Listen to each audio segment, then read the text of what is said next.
வணக்கம். நம்ம சேனலுக்கு தொடர்ந்து ஆதரவளித்துக் கொண்டிருக்கும் நல்ல உள்ளங்களுக்கு நன்றி. தொடர்ச்சியாக ஆதரவு கொடுங்க. கள்ளழகர் கோயில் விஷயத்தை பற்றி நம்ம ஏற்கனவே பேசியிருந்தோம். அதில் மேலும் ஒரு அப்டேட். ஏன்னா 2 வாரங்களுக்குள் பதில் சொல்லி இன்னைக்கு நீதியரசர்கள் சொல்லிட்டாங்க. இது தெய்வ குத்தம், கடவுளுக்கே அறுக்காது அப்படின்னு சொல்லுவோம்ல, அதுபோல இன்னைக்கு அறநிலைத்துறையில் பண்ணக்கூடிய பல விஷயங்கள் ரொம்ப தப்பா இருக்கு. பல கோடி நிதி காணவே காணோம் அப்படின்னு நீதியரசர்கள் சொல்லியிருக்காங்க. குறிப்பாக இந்த கோயிலில் நடந்தது என்ன? குறிப்பா இன்னைக்கு கட்டுமானங்கள் முறையாக செய்யவில்லை. தேவையில்லாமல் நிறையா கட்டுமானங்களை பண்ணியிருக்காங்க. இதுக்காக ஈரோடை சேர்ந்த ஒரு நிறுவனத்துக்கு இவங்க டெண்டர் விட்டுருக்காங்க. இந்த டெண்டரில் நடந்த முறைகேடுகள் சொல்லுவாங்கல்ல, மற்றதில் ஊழல் பண்ணுவாங்க, ஆனால் கோயிலில் கை வைக்கிறதுக்கு யோசிக்கணும் அப்படின்ட்டு. ஏன்னா கோயில் அப்படிங்கும்போது சிவன் சொத்து குலநாசம்லாம் சொல்லுவாங்க. அப்போ கடவுளின் மீதே பயம் இல்லாதவர்களுக்கு எப்படி இதை திருடுவதற்கு பயம் இருக்காது அப்படின்னு நிறைய பேர் சொல்கிறாங்க. ஆனாலும் கடவுள் நம்பிக்கை இல்லாத நிறைய பேர் ரொம்ப நாணயமாக இருந்ததை நானே பார்த்துருக்கோம். அதனால் கடவுள் நம்பிக்கை இருக்கிறவர்கள்லாம் யோக்கியமானவர்களோ இல்லை கடவுள் நம்பிக்கை இல்லாதவர்கள் அநியாயமானவர்களோ இல்லை.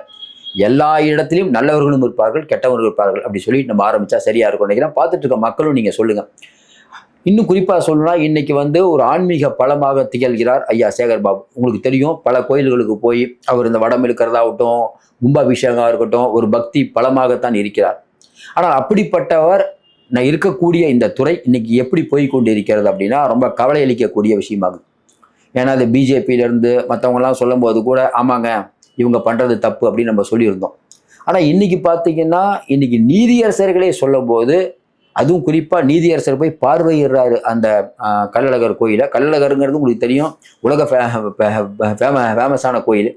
இன்னும் குறிப்பாக சொன்ன 2 நாளைக்கு முன்னாடி இதே மாதிரி நிறையா மலைகள் இருக்கக்கூடிய அடர்ந்த வனப்பரப்பில் போய் நாங்கள் நடுவில் கோயில் கட்டுறோம் அப்படின்னு கவர்மெண்ட் சொல்லும் போது அதெல்லாம் கட்டக்கூடாது அப்படின்னு இன்னைக்கு நீதிமன்றம் சொல்லிடுச்சு. சரி, இப்போ இந்த விஷயத்தில் சேகர் பாபு என்ன சொல்கிறாரு? சேகர் பாபு ரொம்ப புதுமையான ஒரு பதிலை சொல்கிறார். என்னங்க இந்த மாதிரி பணம் காணும்னு சொல்கிறாங்க கோர்ட்டு அப்படின்னு சொன்னதுக்கு, இல்லைங்க பணம்லாம் காணா போலைங்க, அங்கே தாங்க இருக்குது அப்படின்னு சொல்லியிருக்கலாம். இல்லைங்க அப்படிலாம் இல்லைங்க, நிதி எங்களுக்கு வர வேண்டிய நிதி வந்துட்டு தாங்க இருக்குது, நாங்கள் வேறு விஷயத்துலலாம் கவனம் செலுத்திட்டு இருக்கோம் அப்படி சொல்லலாம். ஆனால் சேகர் பாபு என்ன சொல்கிறாருன்னா, நான் இதை இன்னும் படித்து பார்க்கல, சட்ட வல்லுநர்களுடன் படித்து பார்த்து ஆலோசனை பார்த்து விட்டு சொல்கிறாங்கிறார். சார் பணம் பெரிய அளவுக்கு இருக்கணும், கம்மியாக போச்சுன்னு சொல்கிறாங்க. தேவையில்லாத இடத்தெல்லாம் கட்டடம் கட்டி வச்சேன்னு சொல்கிறாங்க. அரசாங்க சொத்தை ஆட்டையை போட்டோன்னு சொல்கிறாங்கன்னு கேட்டால், யார் ஆட்டையை போட்டது? நாங்கள் யார் தெரியுமா? அப்படி பேசுகிறத விட்டுட்டு நான் அதை படிக்கவே இல்லை, படித்து பார்த்து சொல்கிறேன் அப்படின்னா என்ன? மக்கள் பார்த்துட்டு இருக்க மக்கள் நீங்கள் சொல்லுங்கள். இதே மாதிரி தான் தூய்மை பணியாளர்கள் விஷயத்தில் சேகர் பாபுட்டு போய் கேட்கும்போது, அந்த மாதிரி வாக்குறுதி நாங்கள் எப்போ கொடுத்தோம் அப்படின்னு கேட்குறாரு. இந்த மாதிரி பல சந்தர்ப்பங்களில் அவருடைய பேச்சு அப்படிங்கிறது பார்த்துட்டு இருக்கக்கூடிய மக்களுக்கு எரிச்சலை தரக்கூடிய வகையில் தான் இருக்குது. மற்ற மற்ற மற்ற எவ்வளவோ அமைச்சர்கள் இருக்காங்க. இப்போ நம்ம இவர் கே நேரு ஆகட்டும், வேலு ஆகட்டும், இப்படி பல அமைச்சர்கள் இருக்காங்க. இவங்கெல்லாம் ஊழல் பண்ணியிருக்காங்க அப்படின்னு மக்களுக்கு கோவமே ஒழிய பர்சனலாக கே நேருவோ வேலுவோ இந்த மாதிரிலாம் பேச மாட்டாங்க. ஆனால் இவருடைய பேச்சு அப்படிங்கிறது பர்சனலாகவே இவர் மேலே பெரும்பான்மையான மக்கள் கோவப்படமாக இருக்கிறதா நான் நினைக்கிறேன். உங்களுடைய கருத்தை சொல்லுங்கள். அப்போ இன்னைக்கு இருக்கக்கூடிய சூழ்நிலையில் இந்த கள்ளழகர் கோயில் விஷயத்தில் நடந்தது என்ன?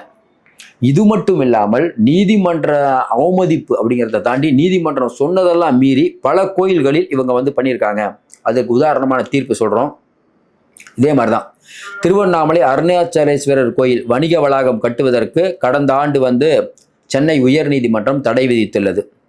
அதைத் தொடர்ந்து செங்கல்பட்டு நந்தீஸ்வரர் கோயில், அங்கேயும் கட்டுமானத்திற்கு சென்னை உயர்நீதிமன்றம் தடை வச்சிருக்குது.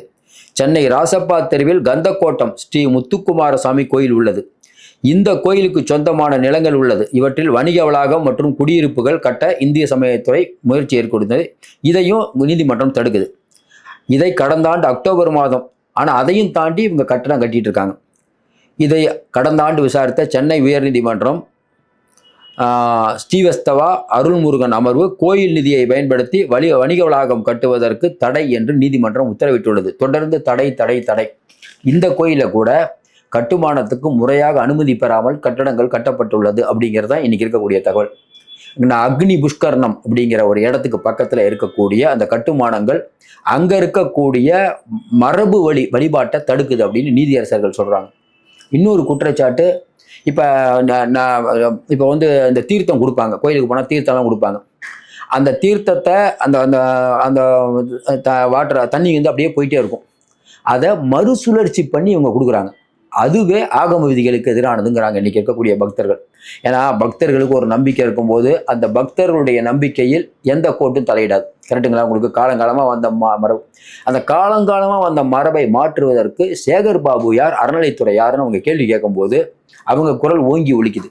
இதை இவர்கள் புரிந்து கொள்ள வேண்டும். தொடர்ந்து நம்ம சொல்றோம், பிஜேபி அறநிலைத்துறையே வேணாம் அப்படின்னு சொல்லிட்டு இருக்கும்போது அறநிலைத்துறை எதுக்காக உருவாக்கப்பட்டது? பூஜை புனஸ்காரங்களில் வெகுவாக நம்பிக்கை கொண்ட ஜெயலலிதாமா இருக்கும் போதும் அறநிலைத்துறை இருந்தது.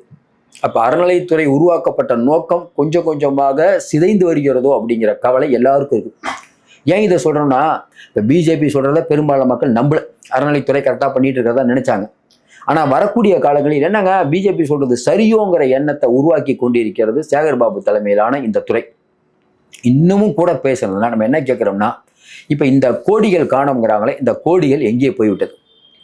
அறங்காவலர் குழு அப்படிங்கிறத ஒன்றை வச்சுக்கிட்டு யார் இந்த பணத்தை எடுத்தது அப்படிங்கிற கேள்வி வருமா வராதா?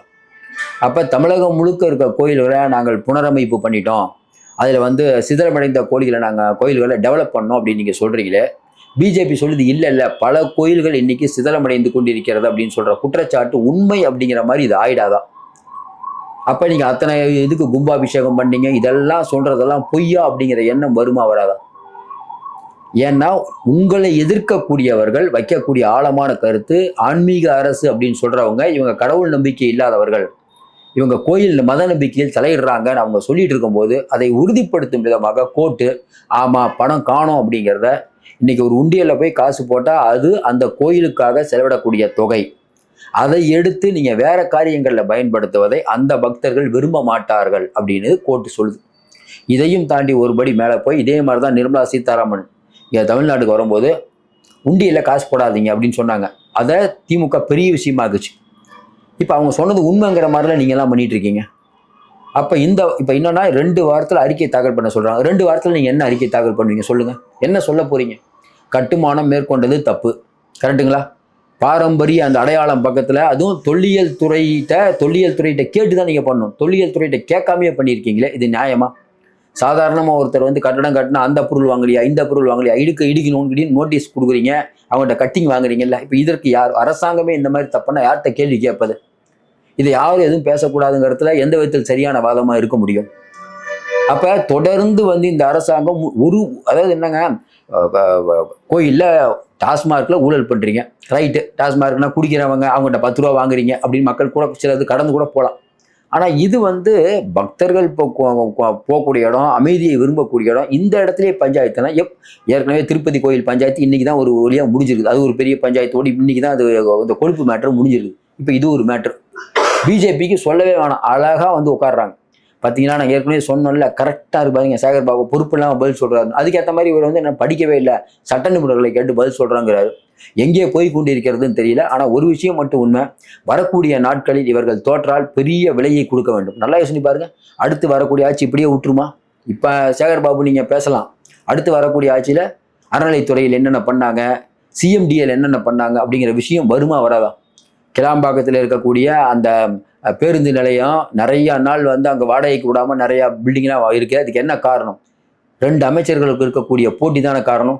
இன்னைக்கு கூட பல விஷயங்கள் நம்ம பேசலாம். இன்னைக்கு நிதி இல்லைன்னு சொல்லிட்டு கண்ட இடத்துல கட்டுமானங்கள் கட்ட வேண்டியது, பூங்காக்கள் கட்ட வேண்டியது, இதெல்லாம் யாருடைய காசு?